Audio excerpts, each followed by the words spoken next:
Who failed Silicon Valley Bank depositors? Should we point fingers at Silicon Valley Bank, the Federal Reserve, the banking system, crypto, or the depositors themselves? Well, yeah. So, the California Department of Financial Protection and Innovation closed Silicon Valley Bank SVB Friday and appointed the Federal Deposit Insurance Corporation FDIC as receiver. Silicon Valley Bank was a $200 billion bank with over $170 billion in total deposits. This is the biggest U.S.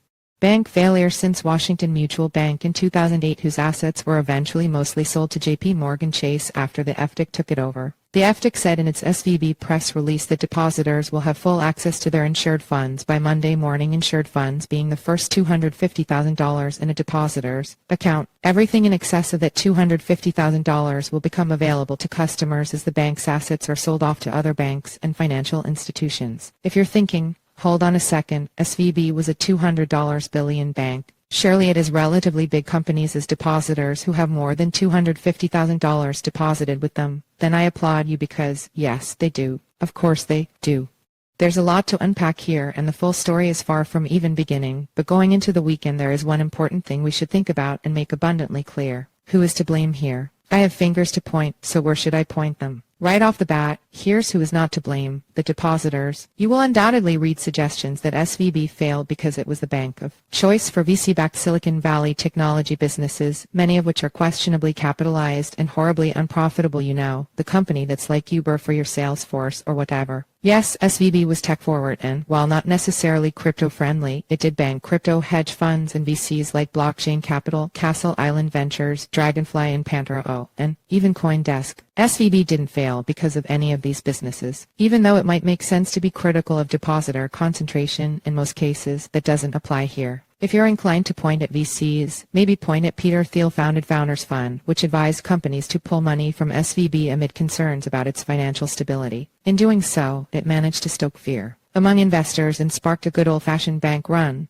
just as mean old Mr. Potter did to the Bailey Building and loan in It's a Wonderful Life. Sure, the SVB bank run only happened because depositors asked for their money back, but I'm hesitant to point at the depositors. After all, they didn't have a passionate George Bailey played by wholesome Everman Jimmy Stewart imploring them to reconsider for the good of their fellow investors. Of course, Founders Fund isn't exactly Old Man Potter. It didn't wake up and decide it wanted to tank SVB, and the idea that VCs intentionally tanked SVB to encourage the use of the fintech companies they own is a little far-fetched, even for me. Founders Fund was worried about something. What it was worried about was SVB's failed capital raise, which somehow only happened in the last 36 hours or so. SVB was running into some issues with its liquidity. If that means nothing to you, here's the short. Customers deposit money into SVB. SVB takes that money and invests it in treasuries. Those treasuries change in value depending on market conditions. The treasuries SVB bought were long-dated, so they were falling in value. The fall in value is precarious for the financial position of SVB. You can read a longer explanation of this from Bloomberg's Matt Levine.